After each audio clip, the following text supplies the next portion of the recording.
Bonjour, je m'appelle Philippe Silberzahn, bienvenue dans mon podcast « Survivre et prospérer dans un monde de surprises ».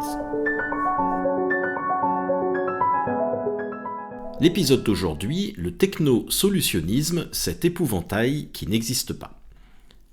Apparu récemment dans le débat public, le terme technosolutionnisme désigne la tendance à vouloir résoudre les grands problèmes contemporains, notamment environnementaux, par la technologie.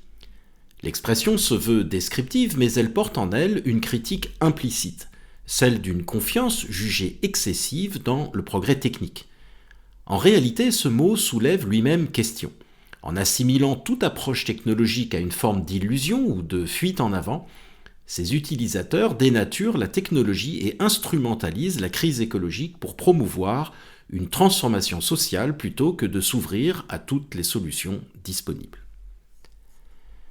Alors l'article n'est pas passé inaperçu. Dans Le Monde du 30 août dernier, l'historien Jean-Baptiste Fressoz accuse le GIEC de privilégier des solutions, je cite, trop technologiques, y compris dites, je cite encore, spéculatives, dans la lutte contre le réchauffement climatique. Si cette remise en cause du GIEC, pourtant référence des activistes du climat, a suscité des réactions de surprise, l'hostilité à ce que certains appellent péjorativement le technosolutionnisme n'est pas nouvelle. Le terme vaut la peine qu'on s'y arrête. Les mots, en effet, disent beaucoup de la pensée et des modèles mentaux de ceux qui les inventent.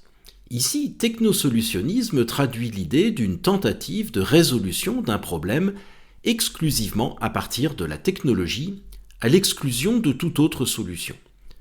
L'invention de ce terme est habile à deux titres. D'une part, il joue sur une crainte, voire une hostilité, à la technologie ressentie par beaucoup. Celle-ci est vue comme inhumaine. Parlez de révolution génétique, on vous répond Frankenstein. Parlez de robotique et on vous répond Skynet. Parlez d'IA et on vous répond éthique et encadrement. Cette opposition entre la technologie et l'humanité est très ancienne. Elle naît dès la première révolution industrielle, notamment avec le mouvement romantique, et se retrouvera notamment dans la critique de Heidegger contre l'essence de la technique moderne, et les appels répétés à réenchanter, je cite, un monde supposé corrompu par la technologie. D'autre part, le terme technosolutionnisme laisse penser que c'est tenant parce que, obsédé par une solution purement technologique à l'exclusion de toutes les autres possibles, seraient de dangereux idéologues qui refuseraient d'envisager d'autres voies plus naturelles, comme la sobriété par exemple.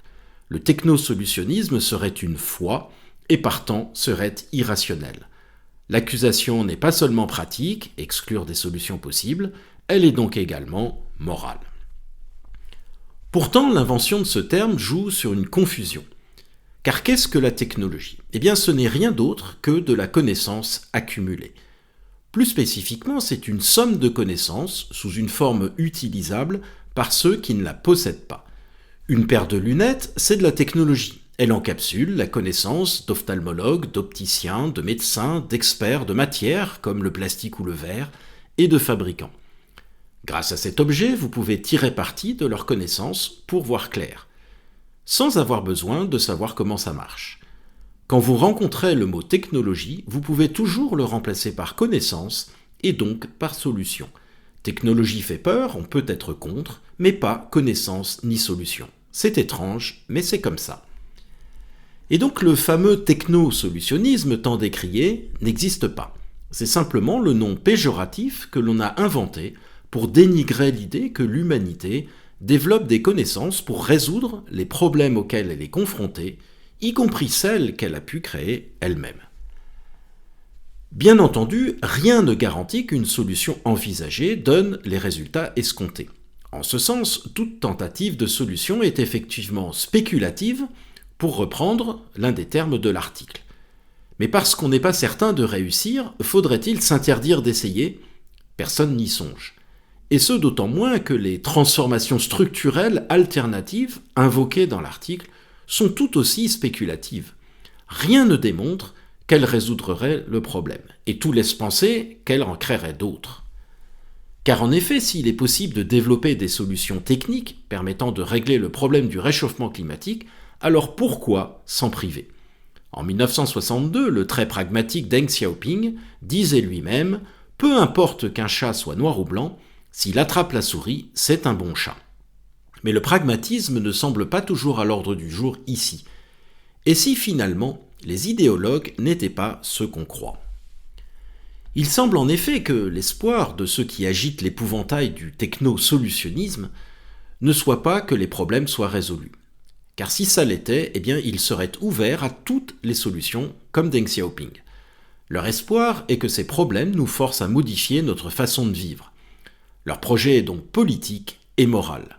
Dans ce projet, le réchauffement climatique et tout problème large en général est instrumental. Ce n'est pas la cible, un problème à résoudre, mais un moyen, une opportunité pour imposer un projet de société sobre et décroissant, dont personne ne voudrait sans cela. On comprend mieux dès lors leur inquiétude. Si des solutions technologiques sont apportées, une énergie abondante et décarbonée par exemple, alors l'opportunité sera perdue. À cette aune, tout ce qui permet de résoudre le problème sans changer notre structure sociale ou notre mode de vie, et notamment le développement de nouvelles connaissances, doit être combattu. C'est tout le sens de l'article de Jean-Baptiste Fressoz. Alors il est bien sûr parfaitement légitime de vouloir changer les structures sociales d'un pays et d'instrumentaliser le problème climatique pour cela. C'est de bonne guerre. Ceux qui veulent réellement le résoudre feront mieux, cependant, de s'inspirer du sage Deng Xiaoping. Il nous faut attraper la souris, et pour cela, n'importe quel chat fera l'affaire, fût-il technologique. Merci de votre attention, vous pouvez retrouver cet épisode sur les principales plateformes de podcast. N'hésitez pas à vous abonner pour être informé des prochains épisodes. À bientôt!